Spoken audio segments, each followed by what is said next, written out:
What's going on, everybody?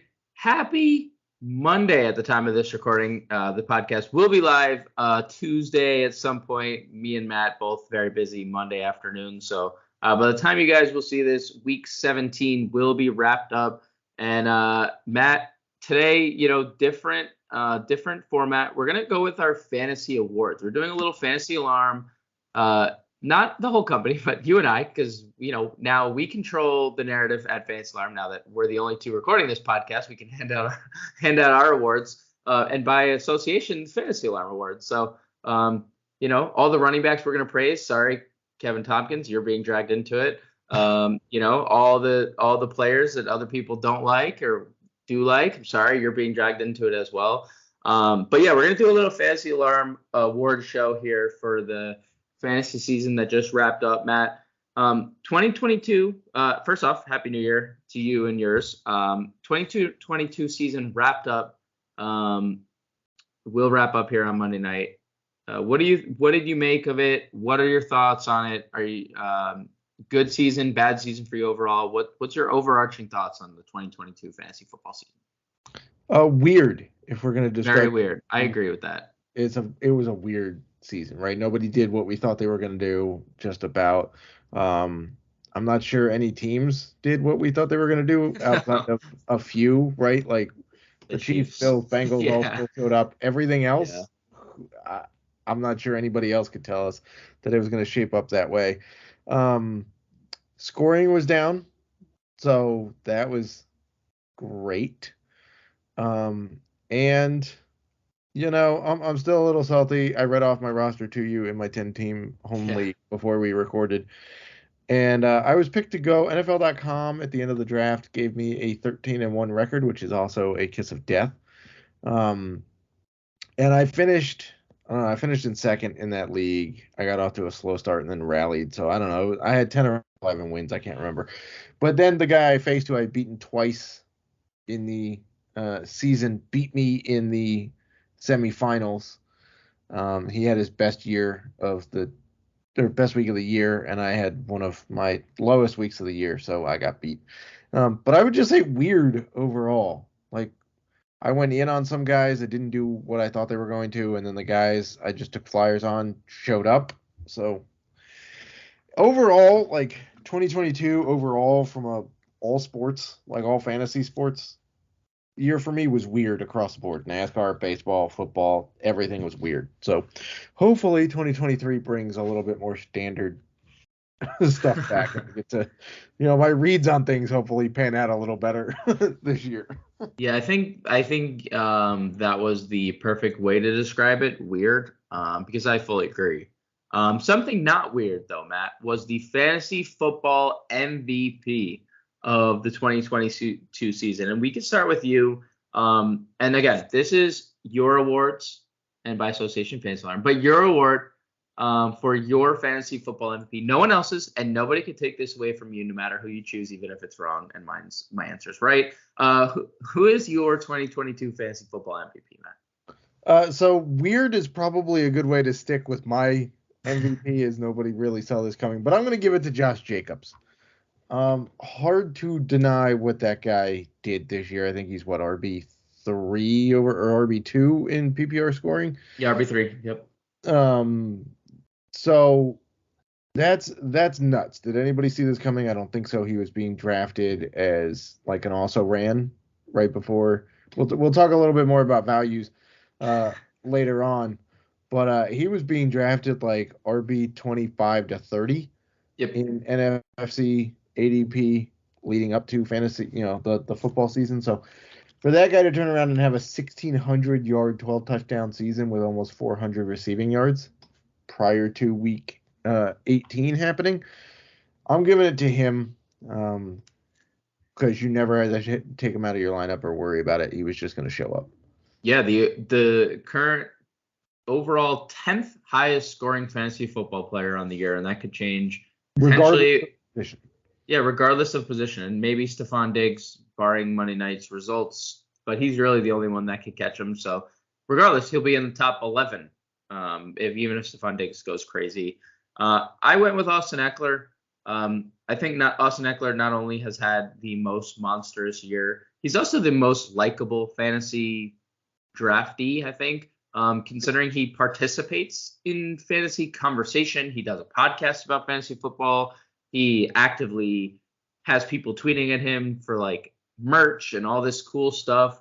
And like, that's amazing. Like, I know there's been a few more people, AJ Dillon, Eckler, like there's a bunch of people that do participate and like obviously are out in the public eye about fantasy sports and their appreciation for it and their like for it. And I know, I'm sure everyone does it, but like it's much more private. I mean, we talked about the private. We know all about the fantasy baseball or about the baseball league that was there were the slap heard around the world.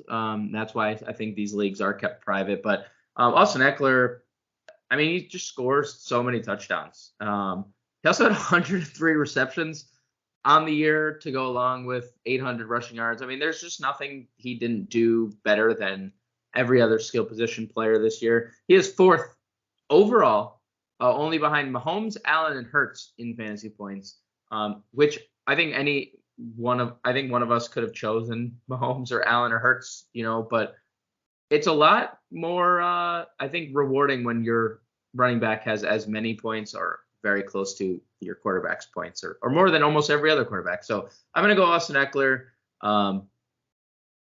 as my fantasy MVP. Fantasy rookie of the year, I think there's two options. I think you chose one and I chose the other one. I went with Kenneth Walker here, 936 yards rushing, 9 touchdowns on the ground. Wasn't very active in the passing game. I think that he left a little bit to be desired there, but 26 receptions, 155 yards. And let's not forget, Rashad Penny, through the first 5 weeks of the year, was their RB1. Kenneth Walker missed the first game of the year. He was kind of limited on his way back. And then Penny suffers a year-end season-ending injury, and Kenneth Walker didn't skip a beat. So I'll go Kenneth Walker as my fantasy rookie of the year. What about you, Matt? I'm going to go with the other play is what we're going to call it. I'm going to go with Chris Olave, wide receiver for the Saints.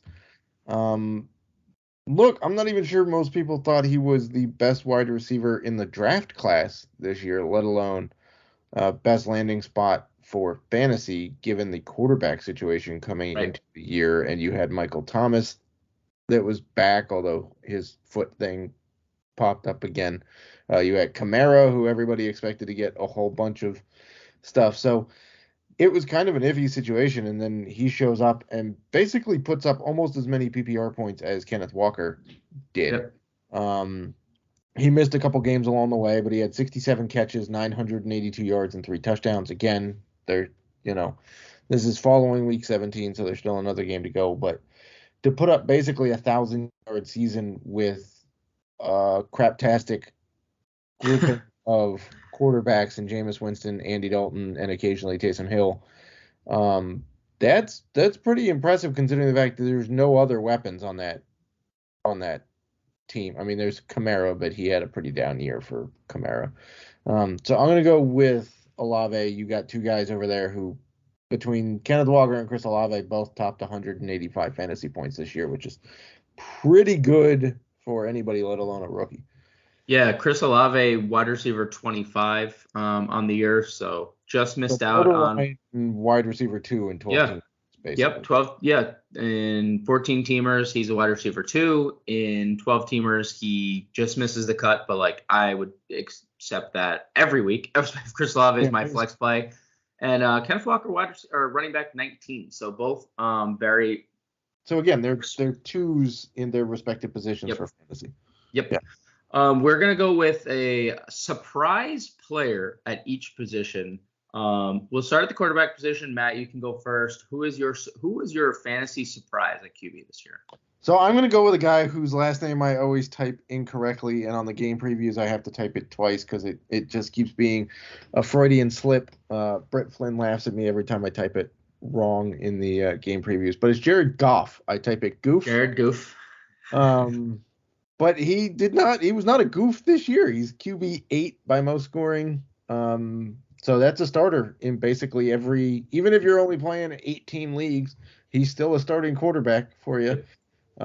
4,200 yards passing, 29 touchdowns, only 7 picks. We'll give him his 68 yards rushing, although that's like a Tom Brady-esque rushing line.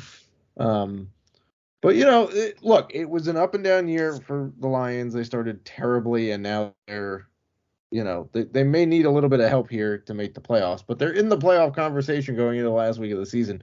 And that's really due to Jared Goff, who also, by the way, lost Amon-Ra St. Brown for a couple of games there. Yep. And didn't have TJ Hawkinson after the trade deadline. So to still be a QB 8 and to be without some key weapons, one of them for half a year and one of them for a couple of games here and there, that's pretty impressive to me.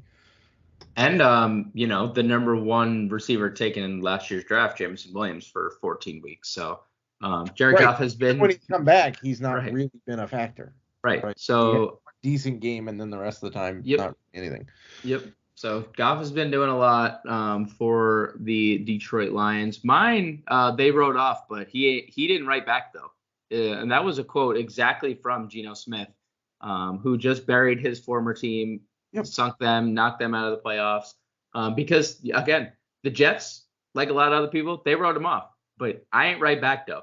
Again, quoted from Geno Smith after he beat Russell Wilson week 1. One of the best post-game interviews of all time. It's currently in my Twitter bio. If anyone wants to go look, that's in my Twitter bio. I think it's amazing. But Geno Smith currently ending week 17, no matter what, because Joe Burrow and Josh Allen both ahead of him. QB6 on the year. Don't think a single person in the world would have pegged Geno Smith, not only a top 6 quarterback, top 8, 10, 12. You could probably go outside the top 20 for Geno Smith this year. Half the people in the league and industry thought Drew Lock might be for half the year.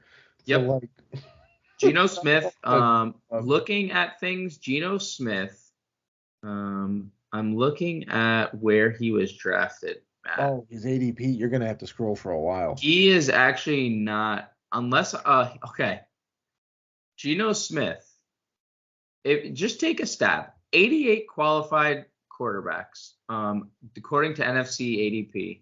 What would you suspect? And this was a search starting in February, so right as soon as the Super Bowl ends, where would you suspect Geno Smith's ranking was in quarterbacks play? 88 available to us. Well, let me say this. I'm looking at it from July 15th through September 7th, which was the night before the NFL season started, and he's 69th out of 85 quarterbacks. So I'm going to go somewhere about 75. Yep, 75 exactly. Again, they wrote him off, but he ain't right back though. 29 touchdowns, 4,000 yards. To give you an idea, in July 15th through September 7th, he was sandwiched. He was after Chad Henne, after Nick Foles, after Blaine Gabbert, after Chase Daniel, Brandon Allen. Desmond Ridder was going ahead of him. He was going just in front of John Wolford, Sam Howell, Taylor Heineke, Colt McCoy, and his buddy there in Seattle, Drew Lock. Interesting. Was going 4 spots after Geno in ADP. Yeah, I'm going to go with the guaranteed starter in week 1. I'm going to go with Geno Smith as my surprise quarterback. Let's move on to running back. I went with your selection in fantasy MVP with Josh Jacobs for all the same reasons. RB3, 1,600 rush yards, leads the league, 12 touchdowns. We saw him in the last game of the preseason in the fourth quarter. And people were, maybe it was to get him more reps, whatever it was. When you see someone in that game, it is not a good look going into the regular season. Josh Jacobs proved everybody wrong. He was amazing. Who is your surprise at running back position this year, Matt? So mine isn't going to be quite the surprise Josh Jacobs was. Mine is Tony Pollard. Based on NFC ADP from July through September, he was the 27th running back off the board. Currently in PPR formats, he's 7th in running back. So he's got almost 1,000 yards rushing, 9 touchdowns, 371 receiving yards, and 3 receiving touchdowns. Look, people were off of Zeke, but I don't think they were quite as high on Tony Pollard or Pollard being an RB1. this year.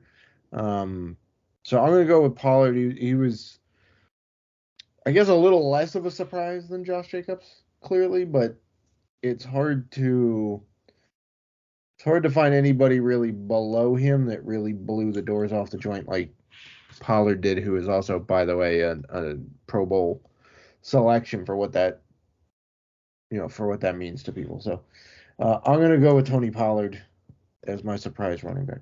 Yeah, I mean, I think everyone knew he could be good, but as long as Zeke was there, I don't think anyone suspected him to be this good. Over at the wide receiver position, who'd you go with, Matt?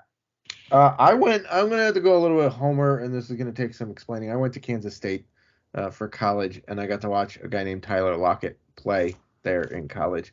So I'm going to go with Tyler Lockett as my surprise wide receiver, not just for a homer pick, but also because he had a very surprising year. Again, in PPR formats, he is currently wide receiver 12, which means he is a wide receiver 1 for 12-team, for basically anything but a 10-team league. He is a wide receiver 1. To this point, he has outpointed DK Metcalf. 80 catches, 979 yards, 8 touchdowns. That's pretty impressive to me. DK Metcalf was the 23rd receiver off the board in ADP from July through September, and Tyler Lockett was 43rd. So you're talking about a guy going 20 picks later. 20 wide receivers later. His ADP was 96, and Metcalf's was 49, basically 50. So you're talking 45 picks later, and you're getting a guy who outscored the other one. So I'm going to go with Tyler Lockett. Yeah, Mr. Forgotten, I think, every year going into fantasy drafts. It's like, oh, this is the year he's going to regress. He's too little. He's this, he's that. And he continues to ball. It turns out it was just Russell Wilson. True. Okay. Going to move on from the Russell Wilson slander because his teammates love him, apparently. And more than 50% went to his birthday party. I'm going to go with Amari Cooper, who I think a lot of people wrote off as well. Because he was leaving Dallas and he didn't get the contract offer he wanted from Dallas. They chose to keep Michael Gallup instead of Cooper. And knowingly that Deshaun Watson was probably going to be suspended, went to Cleveland to a Jacoby Brissett-led team anyway. And, just casually has scored the most touchdowns he has in his career. He has 76 receptions. He's currently the wide receiver 10. He has 1,100 yards receiving. And this is a guy who was drafted wide receiver 35 on the year, or was, at least in terms of ADP, was being drafted around, in the 30s, around guys like Hunter Renfrow. Yeah, behind Hunter Renfrow, DeAndre Hopkins, who was suspended half the year, Adam Thielen, who is like playing alongside Justin Jefferson. Like Cooper was going into a situation where nobody knew he would play. Right. And it's just like, Cooper was going into a situation where he was the clear-cut number 1 option, but I think people were more concerned with what is Jacoby Brissett going to look like at quarterback. And it turned out to be a fantastic pick for anyone who picked Amari Cooper. It was a roller coaster ride at times. He was very up, very down. But to be the wide receiver 10 by year's end is pretty special. So I'm going to go Amari Cooper. Over at tight end, you and I both, I think it's both of us just kind of, waving the white flag, sending our salute to another Cooper, another A Cooper this one we know, Andrew Cooper, and giving him a salute. This salute to you, Coop. Evan Ingram, the tight end 5 on the year, almost 70 receptions, 730 yards, 4 touchdowns in a bad tight end year. I personally wasn't in on Evan Ingram, and that might have been my Giants bias. To the forefront a little bit. It was also panning out pretty well. And then Evan Ingram came alive and won a lot of people some big crucial playoff fantasy games and probably into the championship week as well. So I think you and I both went with Evan Ingram there. Let's shift our one quick second. All right, yep. Where do you think, in terms of the tight end off the board, Evan Ingram was in ADP based on July through early September? Keep in mind there's a lot of tight ends. There's like 99 tight ends on BC? We're gonna stick to like the top, let's say 50. Where do you think? Probably in the like 20 to 25 range, somewhere in there. 20. 20. He was tight end Yeah. 20 off the board. Albert O was 16th, and Juku was 17. Higbee, Noah Fant, then Ingram, just ahead of Gerald Everett, Austin Hooper. I mean, outside of like best ball formats, you're like not many people were drafting Ingram. Not with unless your last name was Cooper. I mean, yeah, I can't really fault anybody for drafting him 20th on the tight end list. No. Like, I agree. You look at the top 10, it's actually a decent. Let's go top 12. It's actually a decent list, right? It's obviously Kelsey, Andrews, Pitts was third, Kittle, Waller, Schultz, T.J. Hawkinson, Goddard, Ertz was 9th, Knox 10th, and Komet was 11th, and Freiermuth was 12th. Solid list of guys. And then we got Smith, Henry, Gesicki, Alberto, and Njoku, Higbee, Fant, and Ingram from 13 through 20. So, like, those you could shuffle. But, like, nobody saw a top 5, except for maybe Andrew Cooper, the tight end. Except for Coop, for sure. Speaking of people who we thought were going to have duds, because that was me with Evan Ingram, let's go with our dud draft pick of the year. And I'll start because I'm just going to say his name and move on to yours because it's just, I think, hello. Mr. 101 this year, Jonathan Taylor. Matt, who's yours? Yeah, I took Jonathan Taylor in a couple leagues and that sucked. Royally sucked. Mine is DeAndre Swift, who was another top, according to ADP here, he was going as the 8th running back off the board, actually ahead of Saquon and Kamara. And DeAndre Swift did not do any of that. He was not good in really any circumstance or scoring. Mm-hmm. He got out-touchdowned by Jamal Williams, as Howard likes to call him. Everybody got out-touchdowned by Jamal Williams, but he's like DeAndre Swift in PPR scoring is what did we find out? He's like, not great. That's what, 30, 29, 28, 27, 26, 25, 24th. So, like, RB2, okay, but you're drafting him as a bona fide RB1. Yep. And he didn't do that. Like, he hasn't topped 1,000 total yards. Well, that to be fair, too, that his Week 17 performance is holding up his RB2 status. Like, without that, he's like a flex play. Yeah, he's a flex play, and you cannot be drafting a flex play in the first round. That's your first round pick. So I fully agree with the DeAndre Swift call there. Let's go best fantasy value. And now this was something that Matt and I were looking at. It's obviously you could select someone who wasn't drafted, but you and I both went with someone who was drafted. Because I think that's what value is. Like, it's easy to say. We're also getting to the waiver wire pickup. And we're also getting to the waiver wire pickup. So before you jump down our throats, jump the gun. We're doing both. Make everyone happy. So who is your best fantasy value in draft season, Matt? So, all these zero running back people are gonna just have a birthday here, right? We're gonna go with Miles Sanders for my pick. He was coming off the board as RB 34 from July through September. He was behind a guy we talked about earlier, Rashad Penny. He was behind Damian Harris. He's behind Devin Singletary, behind Damian Pierce, and Ramondre Stevenson. So there's like 5 guys in split backfields. And Miles Sanders was behind them and just ahead of Kareem Hunt and Cordero Patterson. Miles Sanders is a Pro Bowler, folks. 1,200 through Week 17. He's got 1,236 rushing yards, 11 rushing touchdowns. Not very much in the receiving department, right? 20 catches, 78 yards. Not much. But going from, I believe he had 0 touchdowns last year, if I'm not mistaken, from that to double digits this year and being basically a bona fide, I think in my half PPR NFL.com league, he's like 8th in running back scoring. So being the 34th running back off the board, which you're basically drafting him as an RB3, and he's now your RB1. That's a pretty good value. I went with a guy right in that range, a guy that you just spoke of, and I went with Ramondre Stevenson. Sanders, RB13 on the year, tremendous value. It is weird to see him not contribute in the passing game because we've seen him contribute in the passing game, but I think we've seen it a bunch with running quarterbacks. They don't really throw it to their. Also, getting A.J. Brown kind of takes. Yeah, getting A.J. Brown. Yeah, correct. Drafting Devonta Smith last year, getting A.J. Brown during this year's draft. More likely to drive the ball down the field. Agreed.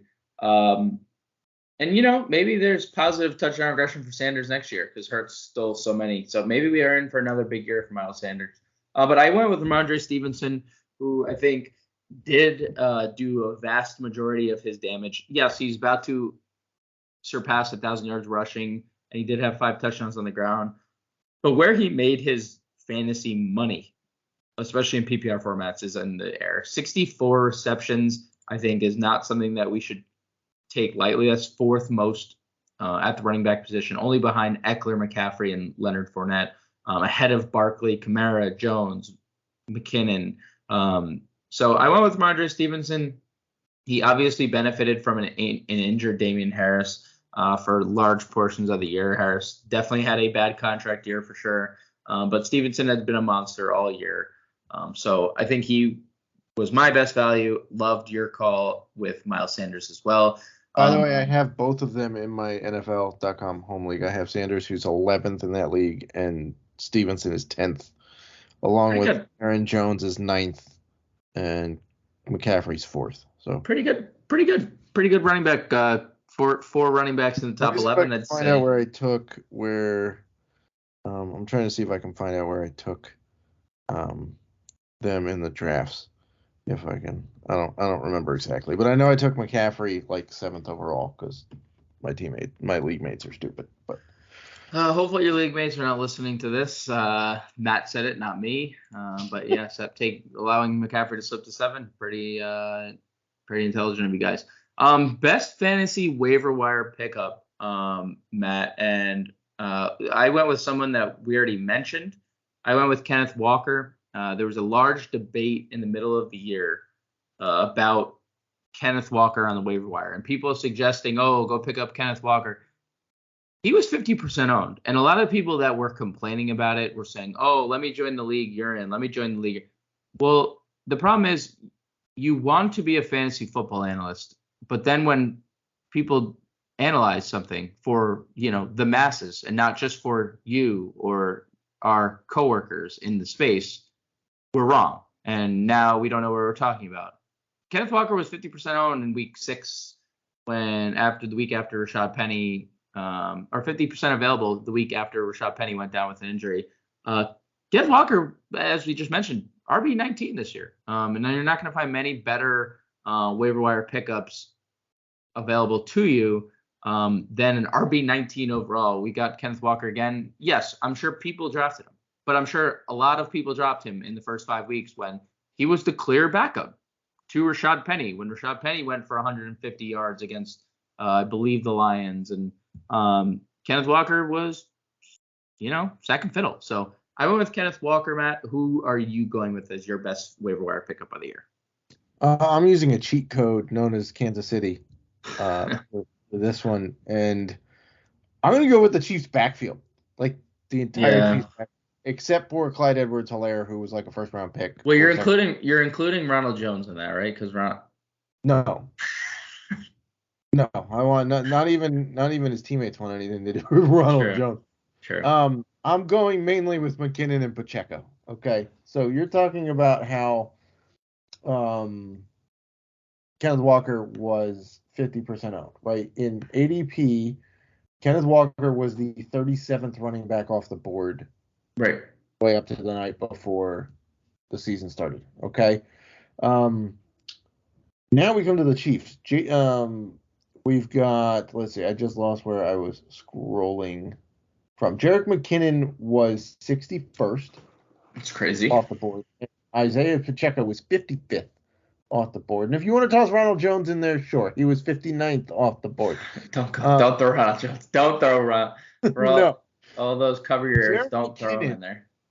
has 285 rushing yards this year, but he has 512 receiving yards and 8 receiving touchdowns with 54 receptions. So that's 187 points in PPR scoring.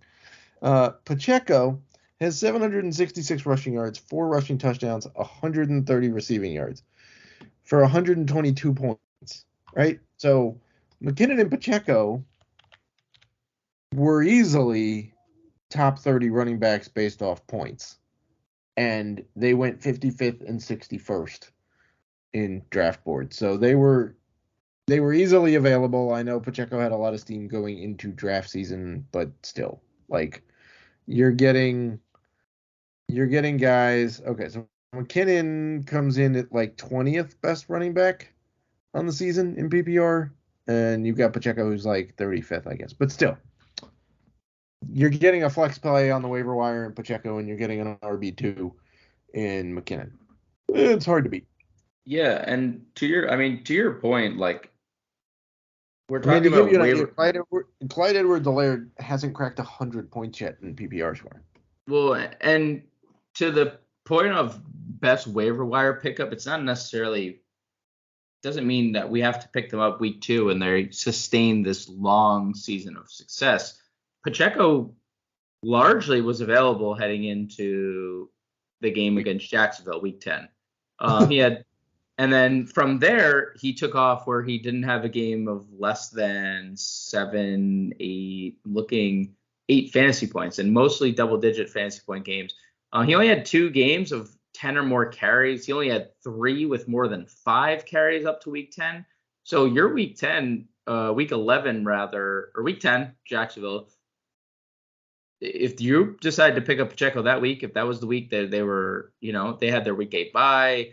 I mean, you lucked out, and that was a great waiver wire pickup. And same thing with McKinnon. If you had him later in the year, where Patrick Mahomes has now fed him 8 touchdowns in the last 5 games, you probably won fantasy championships. And that brings us to our next award. Only 2 left on the board, and it is the fantasy football MVP. And I too am going with Jerick McKinnon, because Jerick McKinnon, let's face it, there are obvious choices in fantasy football when you're suggesting, oh, this is my MVP, and we could say Patrick Mahomes, and we can say Joe Burrow's been tremendous lately, and we could say McCaffrey's been electric, but who the hell thought Jerick McKinnon over the last 4 weeks, which was your postseason, and prior, possibly the week into the postseason to maybe get you into the postseason, was going to go 132 rushing yards and a touchdown? He was also going to grab 20 passes through the air for 222 yards and 5 touchdowns, 6 touchdowns in the final 4 games for Jerick McKinnon when they needed it the most. Jerick McKinnon is my 2022 fantasy football playoff MVP. Matt, turning to you, who is your fantasy football MVP? I'm gonna go away. Fantasy football playoff MVP. Sorry.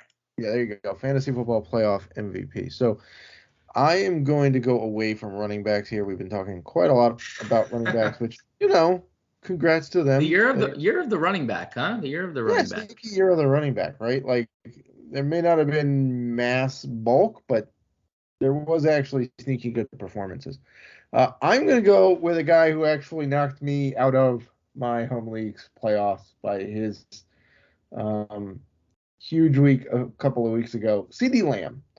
The last 4 weeks has had 27 catches, 350 yards, and 3 touchdowns. Good for 82.5 points. On the season, he has 285 total points in PPR formats. So, you're talking about almost 40% of his receiving touchdowns have come in the last 4 weeks. You're talking a pretty healthy, about a quarter of his yards, maybe 20% of his yards have come in the last 4 weeks. And about a quarter of his receptions have come in the last 4 weeks. So you're talking about a guy who has really shot up the scoring leaderboards here the last few weeks, because he's been just an absolute beast. I think in week 16, the week I played him, I'm pretty sure he had 2 touchdowns that week. So yeah, while it's attractive to go with even Trevor Lawrence, who's been spot on ridiculous over the last 3-4 games. I'm going to go with CeeDee Lamb because that guy, I mean, he was having a solid year before that, but to basically account for a quarter of your receptions, 20% of receiving yards, and nearly 37.5% of your receiving touchdowns in the fantasy playoffs. Hard to top that. CeeDee Lamb, I think, has entered the upper room in terms of receivers, especially in fantasy. Yeah, he is on the year. He is number 6. Yep. Jefferson, Hill, Adams, Diggs, Brown, Lamb. Right. And we could have gone with Jefferson, but he's been there all year and he had a heck of a but week 17 matters. And Jefferson did not show up. Decent game against the Patriots, even with 2 different quarterbacks throwing on the ball. But like CeeDee Lamb kind of shot out of I wouldn't say nowhere, but like he went from being like 12th to 6th in the last 3 weeks. So yeah, he has been massive fantasy contributor. Let's wrap this up with the comeback player of the year. I'm going to be a homer, and I'm going to go with Saquon Barkley after a disastrous 2021 season. 1,300 yards, 10 touchdowns, but 57 more receptions through the air, 338 through the air yards through the air as well. And the Giants are in the playoffs, and I think there's a direct correlation to Saquon being healthy, the new coaching staff implementing Saquon in a role that said, hey, dude, we're going to work the shit out of you. Are you ready for it? He said, yeah, let's go. And I couldn't be happier for him to, in a contract year, still just 25, going to be 26 right before the Super Bowl begins. So I'm going to go Saquon Barkley as my fantasy comeback player of the year. What about you, Matt? I'm going to go with another elite running back, and that's Derrick Henry. He was on pace for a 2,000-yard season last year, halfway through the year, before he got injured. And, everybody wants to talk about how some other backs, like Jonathan Taylor, was a beast. Okay, but it took Jonathan Taylor 3 weeks of Derrick Henry not playing for Jonathan Taylor to pass Derrick Henry in points last year. And Derrick Henry comes back and is just a hoss. Like, I know he didn't play on Thursday against the Cowboys in Week 17. I know people are a little salty about that, and with every reason to. But just how much volume did he get? He had the guy that replaced him in Thursday's game had 297 fewer carries than Derrick Henry coming into that game. Okay.